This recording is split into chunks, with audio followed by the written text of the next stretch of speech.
Thank you for joining us here.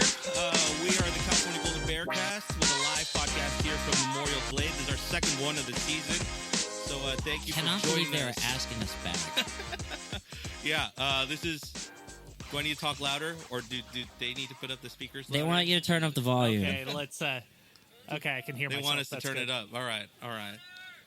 But thank you for joining us today. We're going to go walk you through some of the points for the game tonight, and then also we do have a special guest coming in around 14 to 15 minutes, is according to what they told us for the schedule, so stay tuned for that. But in the meantime, I'm Rob. I'm one of the co-hosts for the California Golden Bearcast. Alongside me is Nam and Trace, one of the founders of the pod, who's no longer a co-host, but one of the old-timers for us. They pulled me into this. Yeah. So we're going to talk about the SMU game that's later this evening, and then, kind of go from there. But, boys, your feels on what do you think is going to happen tonight? I mean, first and foremost, SMU is coming into this with a huge amount of motivation because it is a win-in game for them for the ACC championship. So you should expect to get their best effort tonight. In terms of the Cal side, I think before we get into any on-field stuff, a lot of this is a very emotional week as they kind of navigate the departure of Justin Wilcox. That has obviously been a theme of the press conferences that people have given in interviews this week. And just from before we get into the X's and O's stuff, those would be the two major emotional storylines that I'm thinking about. Yeah, it's a matter of how do you respond to what happened last week and the aftermath with Justin no longer being the head coach. And, can you actually run the ball? That's been a question all year. It has not been answered well, and we'll see what happens, honestly. Kind of the question for SMU as well. I mean, the one big loss for them was that Wake Forest game, and they could not run the ball in that game. Mm-hmm. So it's going to be key for them as well going in tonight. Yeah, I was looking at some stats for this. One, the game that Rob's talking about, one of SMU's 3 losses on the season, ended in a 13-12 loss to Wake Forest because they went 3 and out on each of their possessions in the fourth quarter and could not get out of their own end zone. Wake completed 1 pass and kicked a field goal at the buzzer. So you're watching 2 teams that are not particularly good running the ball, but SMU is defensively exceptional against the run. And if you look at some of the game film that they put up, 2 big 3rd and shorts allowed them to beat getting a stop on 2 different 3rd and shorts allowed them to kind of come back and beat Miami.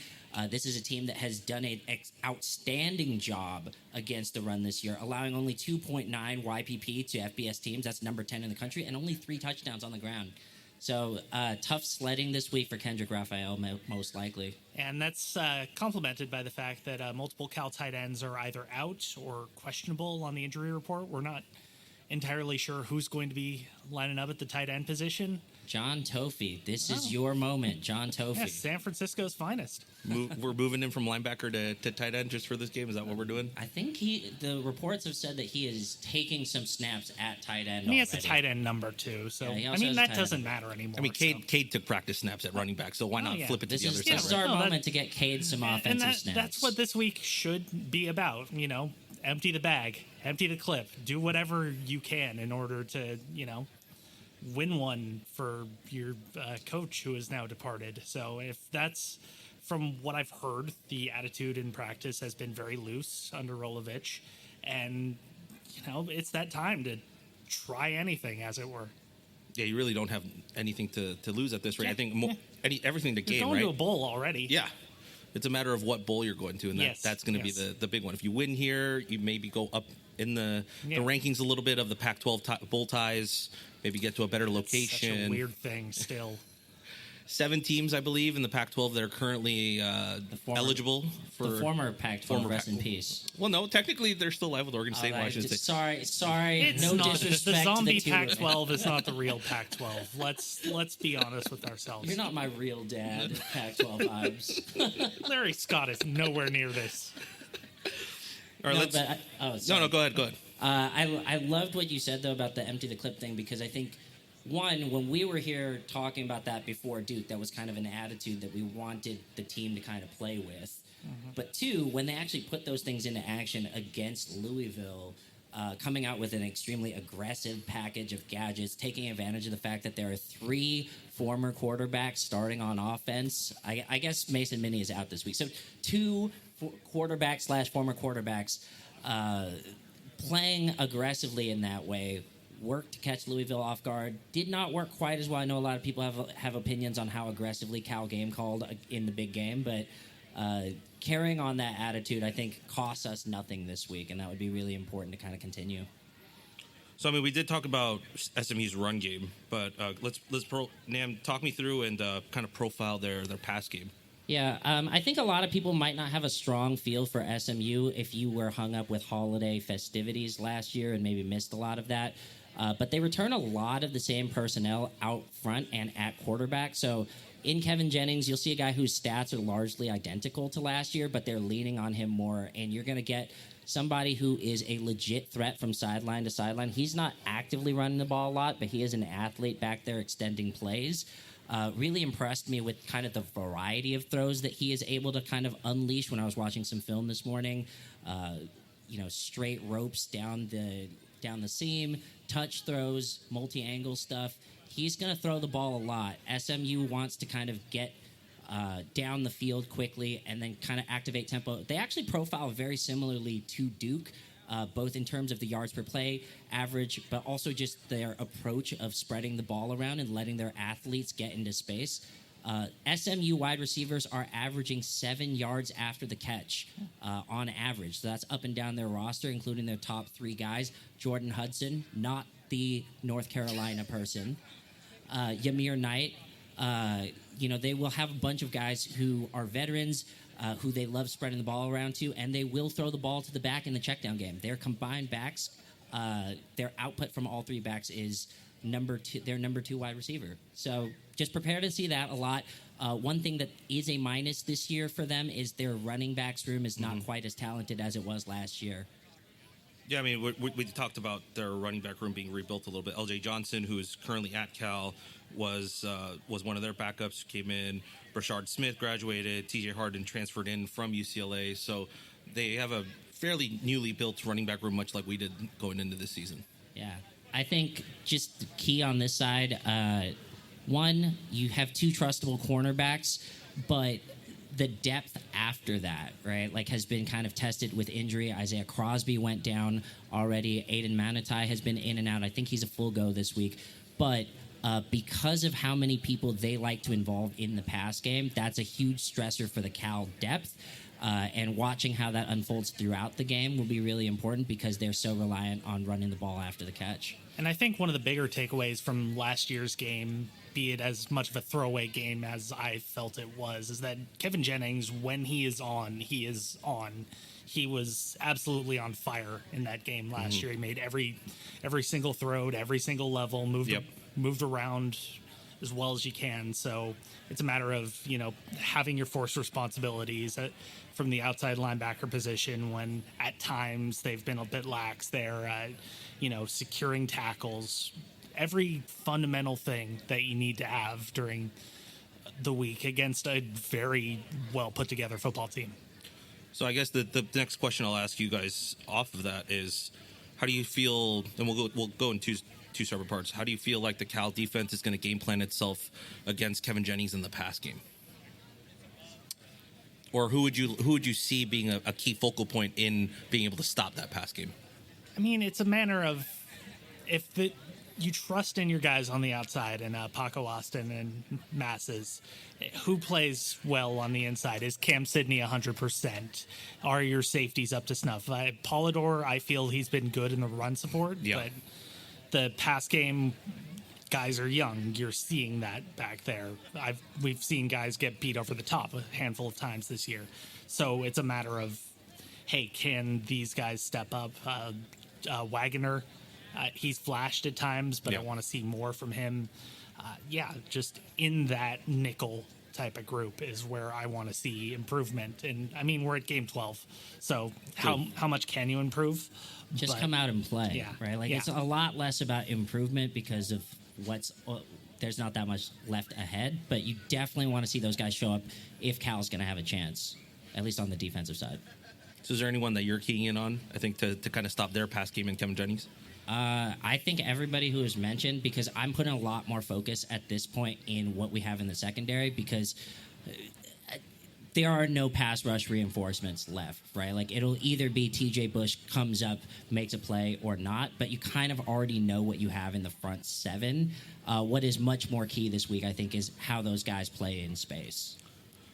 So, I mean, we talked about the defensive backs, but what about the two inside linebackers? Do we see Farrelly maybe playing a little bit more spy against Kevin Jennings and his running ability, or maybe sitting back in a little bit of a middle zone just to make sure that someone's covering maybe some of those underneath routes? I mean, they've been rotating in Aaron Hampton a handful more, too, and I've liked him as kind of a guy who can, sit for a bit and then explode through the quarterback when that's called for. I mean, Farrelly did that pretty well against Duke, I thought, aside from, some run fit stuff that I think this entire team has had issues with this year.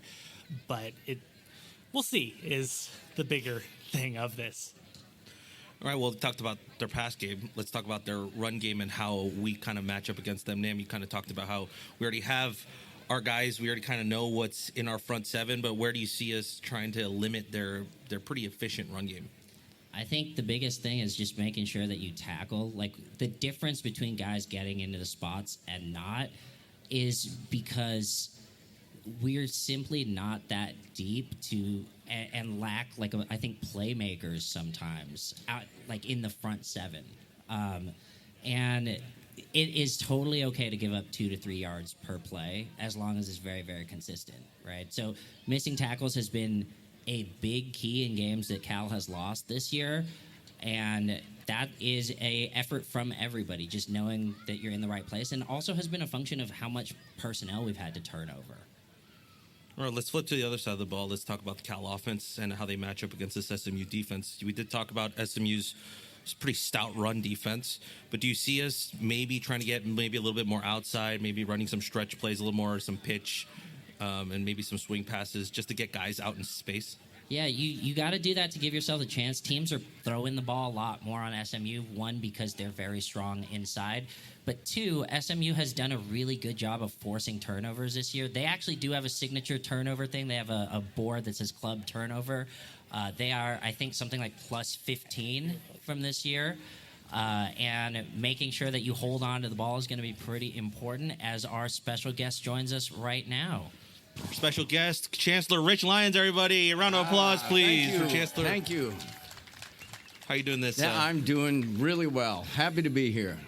What was your day like leading up to joining us here at Oski's Village? Well, I went up to the March to Victory up there at the stadium, and then I headed over to watch the band play a little bit. It was mostly the drum corps, and then headed over to here.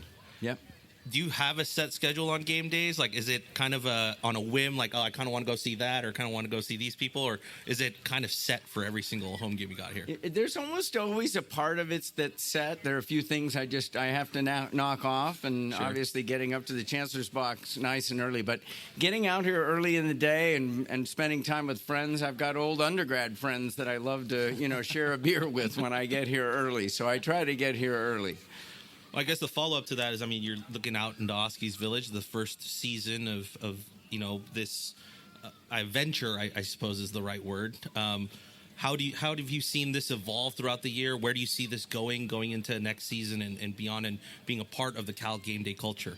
Yeah, well, look, I love it. I think one of the things that we've noticed, although many of the people that are part of this have noticed it for a long time, but most campuses that really have something special going on a football game day have some kind of central location where it's super active and people gather. It's not the only location. I remember when we were at SMU last year, just to use one example, right, who were playing today, and they've got that middle walkway, alleyway, and it's super high energy. So, this will grow over time. We're just starting to build it. We know what happened here on the actual ESPN game day, right? So we know how electric this space can be. But not to take away from what's going on up at the stadium, but I think this can be the nerve center on game day.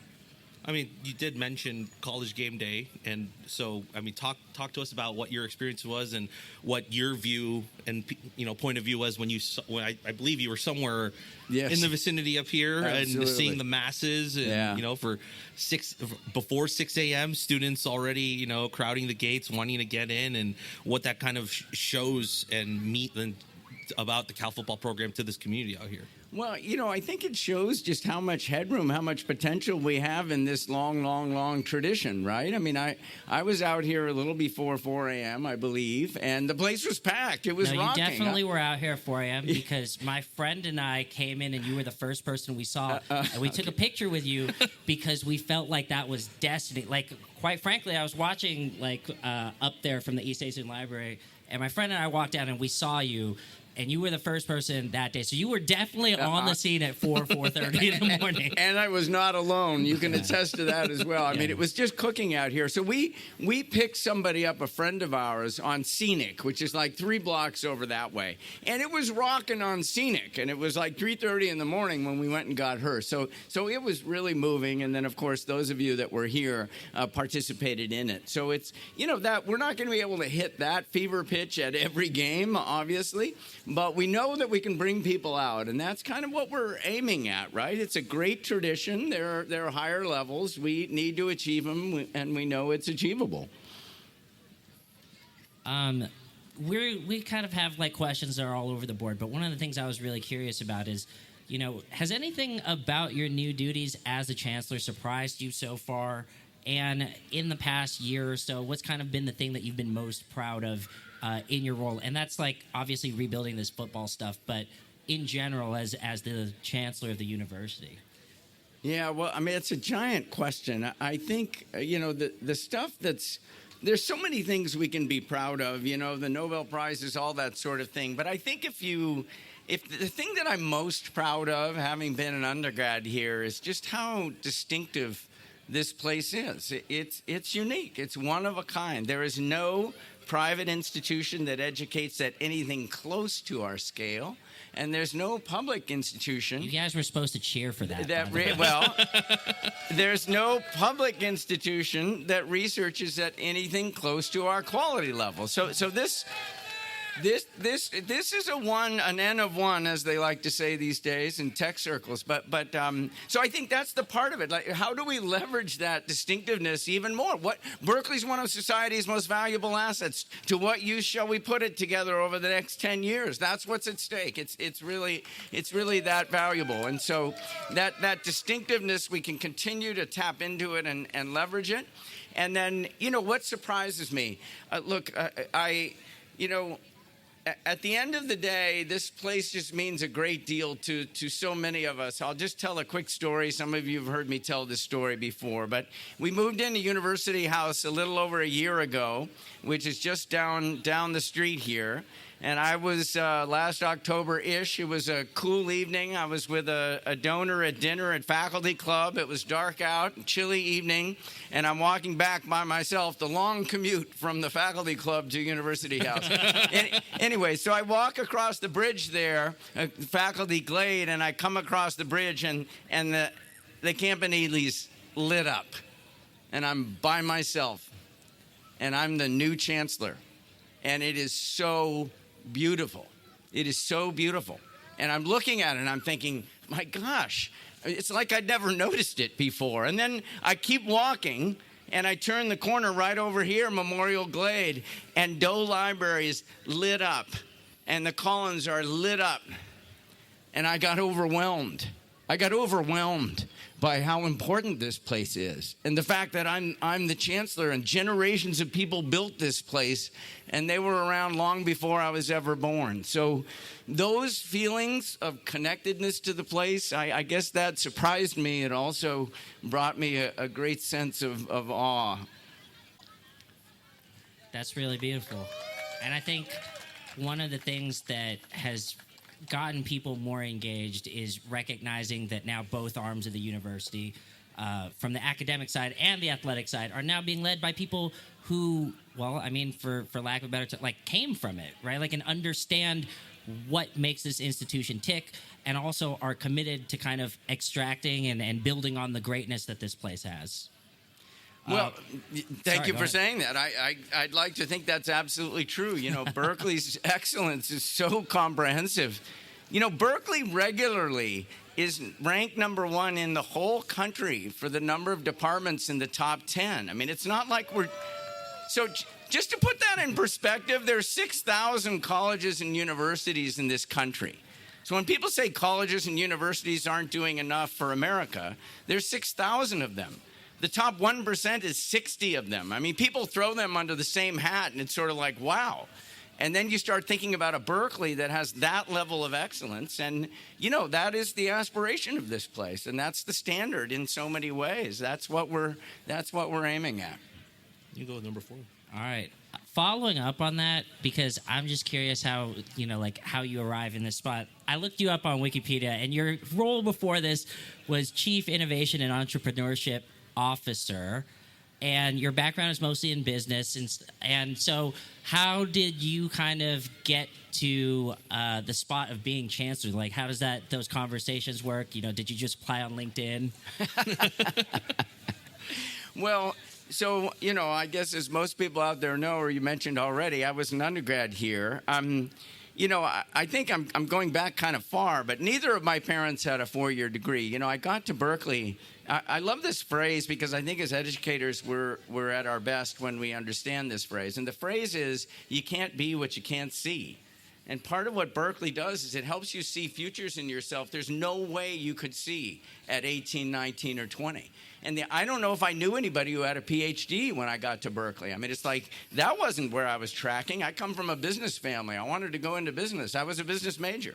Anyways, I ended up getting my PhD in economics because of what some faculty did here for me. And so do I owe the place? Oh, my gosh, I owe the place. And then I got an opportunity to come back on the faculty in the early 1990s. That was a dream come true. And then I served as dean. Still, you're not thinking about a role like this, right? But the dean role is like a vertical. And the role that you just described, overseeing innovation and entrepreneurship for the campus, that's like a horizontal. And I think once you've seen a horizontal and you've seen a vertical, then you start thinking, well, maybe I have a point of view. Maybe we could bring something valuable together. And so I thought, I'm going to give this a try, and you never quite know how it's going to play out. But here we are. Thanks. Well, I mean, after you became chancellor, I think the big thing for a lot of us, you know, that didn't really engage with the chancellor in any sort of form, seeing you at football games, seeing you lead the chants, the engagement that we see with you and the fans, it's something refreshing. It's something new. The kids would say that you're outside like all the time. The kids would say that. Thank you. But is that something that you know, is that just a part of your personality, or is that something that you said that you wanted to do and made it a point of emphasis for yourself? Well, you know, I think it's I enjoy it. I hope that comes through. I think it's not just be relatable. Oh, maybe I can be relatable and do a cheer.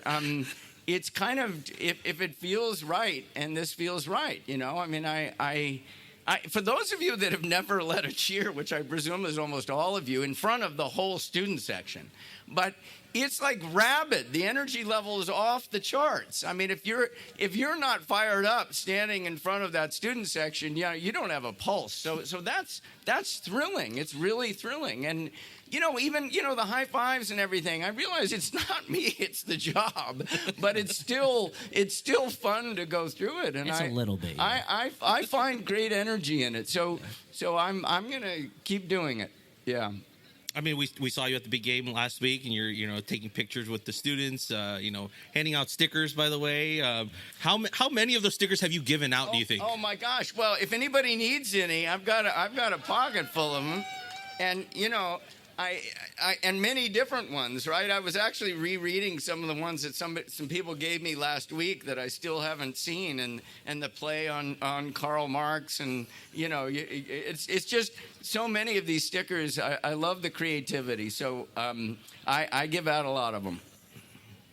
Yeah, I mean, we printed out a few hundred for you, and we saw them on the field. We saw them with Mike Men. Ron Rivera had a bunch there you go. in his pocket, so you're definitely spreading the joy with those stickers as well. Thanks. You want to? Oh, yeah. So one of the other things, out of you being outside and passing out stickers and things like that is I feel like compared to previous chancellors who did not always engage in athletics the way that you do, one, what kind of motivated that for you? And then two, are there any kind of like really fond memories from your time as an undergrad that you want to share kind of with people in terms of how Cal Athletics has impacted your life? Yeah. Well, one of the things that I think people sometimes don't appreciate, one way to think about investing in athletics is to think about as, this money goes into athletics or it goes into Doe Library or it goes into doctoral students and that kind of two-dimensional trade-off. It's not a two-dimensional trade-off. It's got at least three dimensions. And so it's really, the way I think about it is our job together is advancing the mission of the university. And it's like, well, what does that mean? It means creating long-term societal benefit through excellent research, teaching, and public service. And I think that's the level at which you need to think about a decision like that. 10 million spent over here or 10 million spent over here or invested over here versus over there. And part of what sometimes people forget is that alumni engagement is enormously important for powering our mission. I mean, our alumni are enormously important. Our alumni are hiring our students. They're sending applications we wouldn't otherwise get. They helped us complete a $7 billion capital campaign. They teach in our classrooms. Again, on and on. So if somebody said, let's think about a counterfactual. Let's strip out all alumni engagement over the last 50 years and ask, where would Berkeley be today without that? It's like, it would be a small fraction, actually, of what it is. And so what is if you had to pick one, what is the most important factor motivating alumni engagement? Not for everybody, but athletics, and in particular football, would be the first thing that you would look at. So it's sort of like, if we want to have a debate about whether this is sufficiently motivating of the mission of the university, it's like, I'm happy to have that debate. But when somebody says, this is not something we should be investing in, it's like, that's pure two-dimensional thinking. Following up on that, though, because I think that's one, you guys can clap it up if you approve of that statement. But I think one of the things is because we're interviewing you right now as we embark on a new era that you and Ron Rivera are kind of going to be spearheading. Now, I know that you cannot give us too much insight into those things, but what is kind of your priority as you look for the next head coach of Cal football? What's kind of driving the search and the process for you guys? Well, let me start by saying Coach Wilcox served our program and our institution for 9 years with grit and determination, and I want to make sure we recognize Coach Wilcox for that. And your question's a good one, and it's a perfect Ron Rivera question. I'm an administrator. Did he just come and tell you how does that work? I guess as much as you can tell us. I mean, the guy is as creative a thinker about football as anybody I've ever met, but I think as creative as any of us has ever met. He's just a very deep thinker, and so I listen to Ron. That makes perfect sense. At the end of the day, when we're thinking about macro investments in football, we have to make those decisions jointly, right? He doesn't have a blank check to spend on football or athletics, but we work together, and I respect his opinion. And when you ask a question like that, it's like I'm not trying to duck the question. It's like Ron is the right person to answer that question. I mean, you did just say that we should ask that question, but how much because both of you guys are Cal grads, and how much when you're going through that process does being someone that understands the DNA here and just the uniqueness of Berkeley, like how much does that come into play when looking at a candidate, and are you bringing in, or will you, I don't want to say bring in, but are you looking beyond just people within our stratosphere or people that understand the West Coast and all of that? Or does someone who understands what Berkeley is matter to it as much as the football X's and O's? Well, I think the way that I would answer that is to think about it in terms of when I'm hiring somebody on my senior team. Sure. Okay, so that's obviously not and I don't mean football, but I mean more broadly. And I think Berkeley is a particular place. Yeah. Oh my gosh. Yeah. If you don't understand something about the operating system of Berkeley, I mean, there are tripwires all over this place. and so, feeling it in here is how you get things done. I remember somebody shared with me an equation. I'll share it with all of you. I found it very, very helpful. When you think about a decision or a strategy, let's think about the effectiveness of that decision or strategy. I'll call that E. E equals Q times A. So E is effectiveness. What's Q? Q is the quality of the decision or the strategy, okay? Times A. What's A? Acceptance. If people don't accept it, it doesn't matter how good the idea or the decision is, it ain't gonna fly. And A really matters at Berkeley. That's part of what shared governance is about. And if you don't get that, if you try and top down stuff at Berkeley, it's like, boom, it'll get spit back at you. And that's true in a lot of organizations. Mm-hmm. It's especially true here. So, I think, I'm not saying it's a necessary condition, but when we have somebody that we can bring in, especially at senior levels, that get this place, I think it makes a difference. But that's, I'm thinking more administratively than athletically. But like that A factor, right? Acceptance kind of like accelerates or kind of acts as, I guess, in the actual math. I studied English here, so I'm not really a math person. But it acts as like kind of a multiplying force of, the more people that you can get bought in to something like this. Works, I guess, exponentially over time. Well, that's the right way to think about it. If you sort of said, here's a group of people, here's a team, what's the difference? It's totally different. Right? If you have a group of people that have a sense of shared values, shared mission, we are in this together, I will do anything I can to lift you and help your performance, and I know you to do the same for me. Sort of like, bang, something a lot larger than the sum of the parts happens. There are a lot of great football players out there.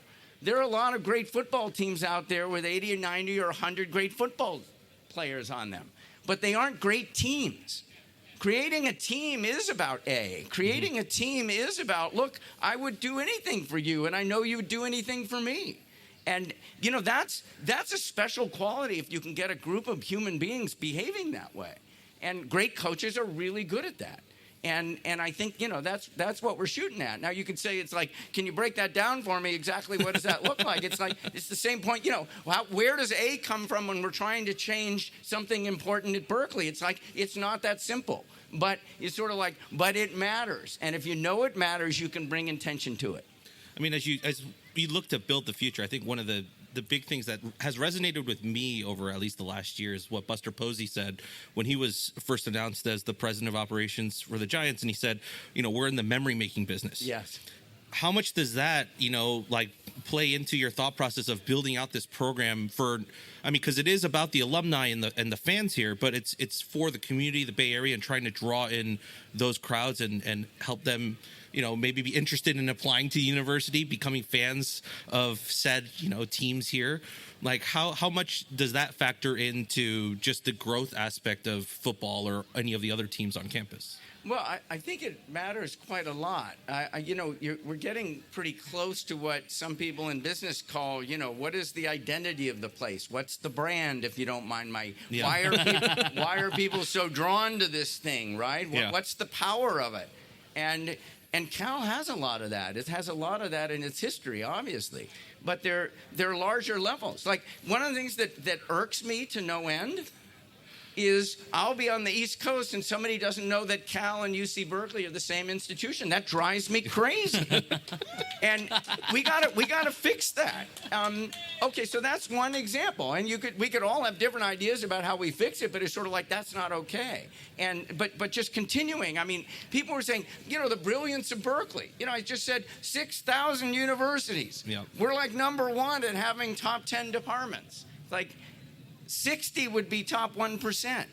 And then the idea is, well, what if we brought some of that brilliance of Berkeley and we tethered it to football or sports performance more generally? Like, do you think we could build an absolutely world-beating sports analytics platform for Berkeley? Of course we could. Of course we could. We have a bunch of alums that work in that area. We have all kinds of faculty and other. It's sort of like, let's leverage the things that the competitors can't touch. And some of that is about using our brains, not just our brawn, right? Sure. Anyways, among many other things. We're also, when you hear Coach Rivera recruiting students, he's out there showing the value of a Cal degree. I don't think we used to pitch it that sharply. It's like, here's the number. You know, you're going to take an extra $100 or $200 a year for a year or two when a Cal degree is worth $2 million over your lifetime, more than a degree elsewhere? Now, for some people, it's like, that's getting pretty crass. But I think the reality is this is the basis on which decisions are getting made by parents and young people. And it's like, let's put the best foot forward we can for Cal. I mean, if that's the pitch for the university, there's no other. Clip that. Everybody just send that out. Just staple that onto video right now. Yeah, that just needs to be sent to all the high schools in the country. Just that clip right there.